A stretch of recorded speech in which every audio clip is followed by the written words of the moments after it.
Hey, what's up guys? This is Rinku, and today I have another guide, and this may seem similar to my other ones. As you can see, it's called a breeding guide, but it's gonna be way different than my other guides. My other guides were kind of like exact definitions, and like you could probably look up everything you wanted to know on the internet without actually watching the video. I kind of just wanted to collage it into videos, but this one's gonna be much different. This one's gonna be the step-by-step process I use to breed flawless Pokemon, and it may be different for other people, but I generally believe that this is the fastest way to breed flawless Pokemon. And by the end of this video, I can guarantee that, like, for example, if you wanted to breed Larvitars, as soon as you're on the last step of my process, which takes about, I'd say a day at most for each Pokemon. I mean, I got 2 done in 1 day yesterday, and it was pretty fast. But I guarantee that at the end of every step, if you want to breed multiple flawless Pokemon, you can probably breed a flawless Pokemon every 15 minutes, assuming you have done everything in this video. So yeah, without further ado, I'm going to show you my step-by-step process. The first part is not really there's not much I can really show you. It's more of me telling you what to do. So some things I should mention is you're going to need a Destiny Knot, you're going to need an Everstone, and you're going to need good Dittos. Those are the 3 requirements. Power items are okay. You can use them for 1 breeding step, but it's not really needed. It just kind of reduces the luck factor in 1 small step. So I'll mention that, but it's not really needed. You don't really need power items, but they can be useful if you want to save like a couple seconds of time. But yeah, if you want to see right here, I should have mentioned before anything else, is these markings are markings that show me what max IVs they have. That means this guy has 31 IVs in HP, attack, and special defense. So if you see here, all my Dittos, all 8 of these on top, they all have 3 max IVs. This is really, really recommended. Getting a Ditto with 3 max IVs is a 1 in a 7 chance in the Pokemon Safari. So it's really not that hard at all to catch like 50 Dittos or so, and you should have like a couple by then. And hopefully you'll have ones that cover all 6 stats eventually. So yeah, it's kind of required that you have at least 2 that cover all 6 stats. So like I would need 1 with HP, attack, defense, and then 1 with defense, special defense, or speed. But it can be in any order as long as you have a couple that just cover all stats that have at least 3. So without further ado, I'm going to go through the step-by-step process and how to do it. So we're going to, for example, say my Ferrothorn. I want to breed a flawless Ferrothorn. The first step, the Ferrothorn doesn't really matter for the first step, but the first step is to see if you have a Pokemon that has not perfect. If it has a hidden ability, you're going to need to start with a female with its hidden ability, or else your life is going to be hell. If it's a male, you're not going to be able to get it. It's going to be really, really annoying. So if you have a male, I guess the best way to do would be just breed it with a Ditto until you have a female with its hidden ability. But like I'm pretty sure that's a 1 out of 10 chance, I want to say, to breed a female from a male. And yeah, hopefully you don't hear the people in the background. But that's the first step. So Ferrothorn doesn't have a hidden ability. So the second step would be, after you have a hidden ability, or if you don't need it at all, is look for the egg moves. And egg moves are a 100% chance to pass down, unlike what I said in my other video. They are a 100% chance to pass down, and all you need to find is another Pokemon of the opposite gender with an egg move, breed it with your Pokemon, and boom, your baby will have that egg move guaranteed. So those are the 2 kind of like pre-steps that you want to get out of the way, and as soon as you're done with that, you can start actually breeding for important things. So the next thing you want to do is you're going to want to breed your, let's say for my Ferroseed, I would needed it to be relaxed so its Gyro Ball would hit stronger, so it has less speed. So I had to breed it with a relaxed Ditto. So you're also going to want to have something, preferably Dittos, with the nature that you can breed it with. So the first step would be breeding it with a Ditto that had a relaxed nature that's holding an Everstone, and that guarantees that your baby is going to have a relaxed nature. So that would be the first step. So now that we have our nature, you're always going to want to give one of the parents an Everstone that has the correct nature, or else it'll be completely lost. So throughout this whole breeding guide, your Pokemon has to be, one of your parents have to be holding an Everstone. I'm not going to mention that again because you should know that one of your Pokemon has to be holding it, or else you'll lose your nature completely. And that's one of the first things you want to do. You don't want to wait until later because it's really hard to change it. So after you've done that, you're going to disregard all these markings here. Let's just pretend that this Ferrothorn has 0 IVs in every single stat. The first thing you're going to want to do is you're going to want to bust out one of these Dittos with 3 max IVs and you breed it. So, and you'd also give the Ditto a Destiny Knot, or you could give it a power item, and this is where I said you could use your power item. So a power item guarantees that one of these stats will be passed down. So I usually, like, for example, HP, I usually give this Ditto an HP power band, and just take the first egg and just hatch it, because it'll guarantee that it will have 31 HP IVs. But really, you could just give it a Destiny Knot and get a couple eggs, and you're pretty much guaranteed. You could even get one with 2 IVs already. So it reduces luck factor, but I don't know if it really reduces time. Yeah, that's a fucking lawnmower outside my house. Anyways, so after that, you should want to do that until you have at least 1 max IV on your Pharaoh Seed. So now you're gonna have 1 max IV in your Pharaoh Seed, and you can keep the same Ditto, or you can switch it. It's up to you. It just changes the luck factor again. Again, this is another step that I don't know if it really saves time, but you could switch it with, like, if I have max IV and HP now, I could switch it with a Ditto that has 3 max IVs that aren't HP, then to increase my chance of getting. So I could potentially have 4 instead of 3. However, like again, this step is like, it doesn't really matter too much, but yeah. So make sure you're giving these Dittos all Destiny Knots now, because now that you have 1 at max IV, there's no point using a power item, because you'll only be able to get 1, or you can get 2 without your nature, which obviously you don't want. So you're gonna want to breed again with the Destiny Knot and your Pokemon with the Everstone with the right nature, and so you get one with 2 IVs. Now once you get one with 2 IVs, this is where you have to, like, pay attention. So let's assume my Ferrothorn now has HP and attack IVs. You're gonna want I don't want special attack at all in this Pokemon, because I'll never use special attack, and I'm only going from 5 IVs. So I want to get a Ditto that has defense, special defense, and speed. Now, you may not have a Ditto with those exact 3 IVs, but as long as it has 3 IVs that are beneficial, like as long as you have a Ditto that does not have special attack, it's okay. It's fine. It doesn't matter too much. It just saves you time if you had a better Ditto. So you're going to want to breed again with the Ditto that has the Destiny Knot, with the Pokemon that has the Everstone. It's going to get annoying. And you breed those until you have a Pokemon with 3 max IVs. And then you do the same thing until you have one with 4 max IVs. And you're going to want to change the Dittos to make sure that you have a potential to get those. If you're breeding if you're breeding a Pharaoh Seed with 3 IVs and a Ditto with 3 IVs, if they both have the 3 same max IVs, if they both have, like, HP, special defense, and defense, there's no chance that you're going to get another one. So you have to make sure that your Dittos and your Pokemon have different max IVs.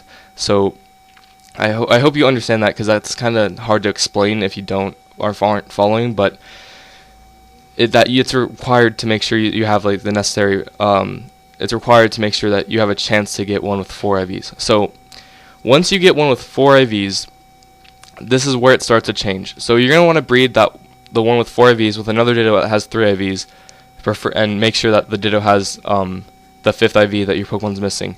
Now you're going to want to breed these for a while, and this is where it starts to get slow, but don't, like, give up. It's not that hard, but once you get another one with 4 IVs, if it's the opposite gender, you can get rid of the Ditto and breed those 4 IVs. Now I've had a problem where I was actually breeding Klefkis earlier, and I had a male and female, and they both had 4 IVs, but they both had the exact same 4 IVs. So I still had to breed with the Ditto. But most of the time, if they both have 4 IVs and they're both opposite gender, the chances are slim that they're gonna have the same 4 IVs.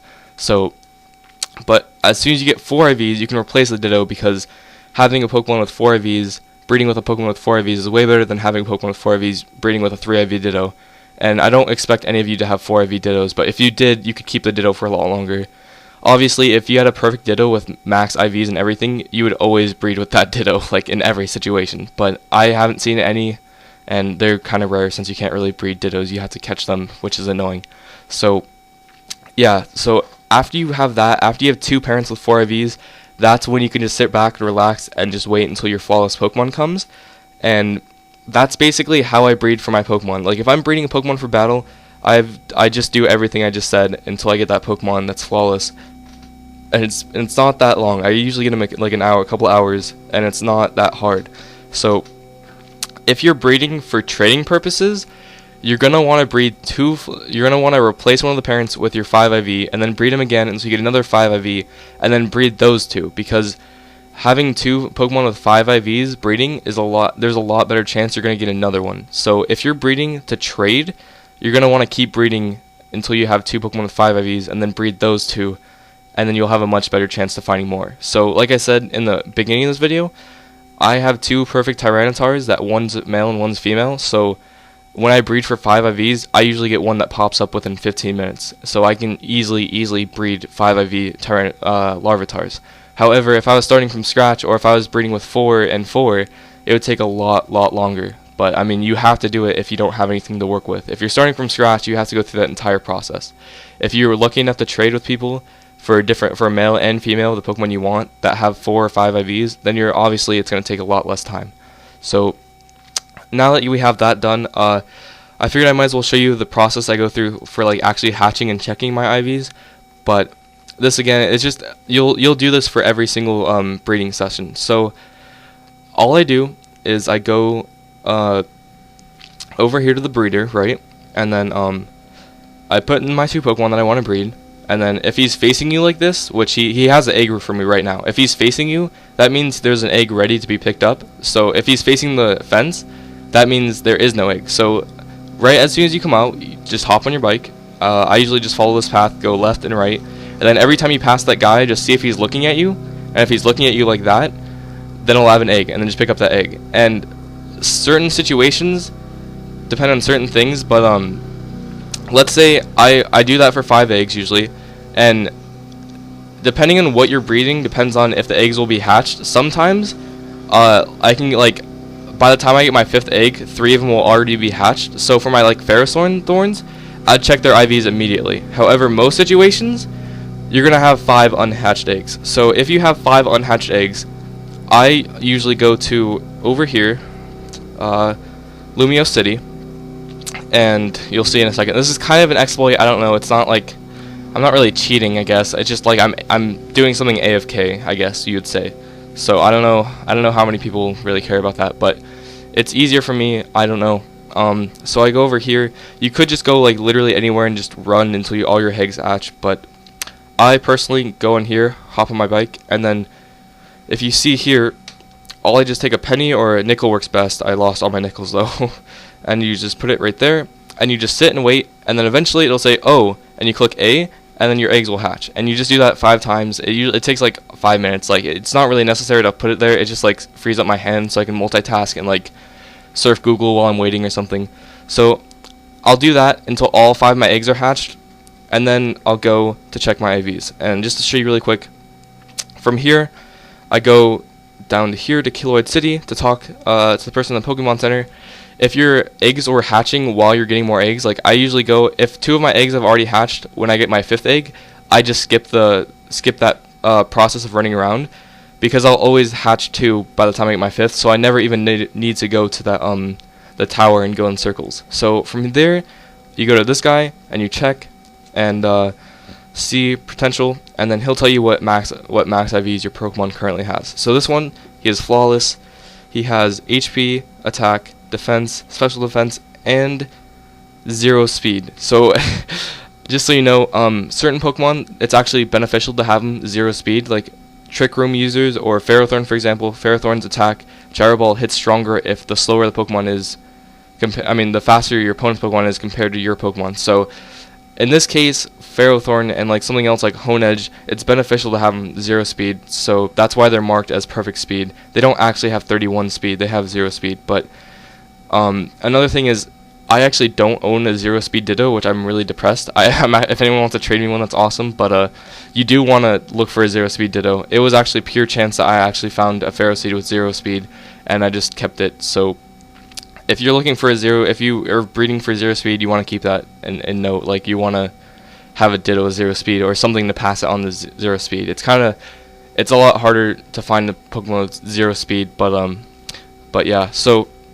that is the process. And then right here, usually I'll have like 1 perfect or I'll have 0, and then I just quickly release all of them. If I have a perfect, I put it in my trade box, and then I go back to getting more eggs. And that is my entire process. I'm pretty sure I can upload more than 15-minute videos.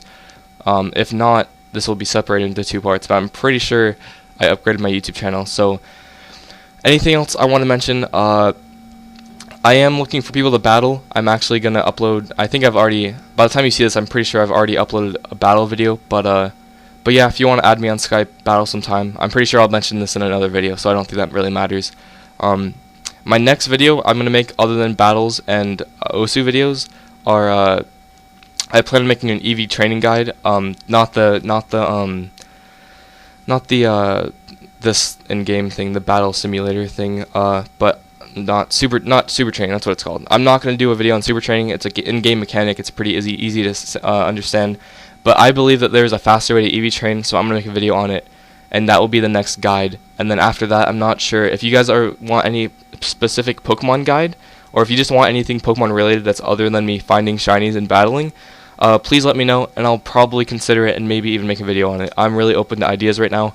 So yeah, and I apologize for the shitty quality, but I'll have to try and figure out how to upgrade that soon. I hope you enjoyed this video. I hope it taught you a lot, and this will be a much needed guide that I think will help people. So thank you so much for watching.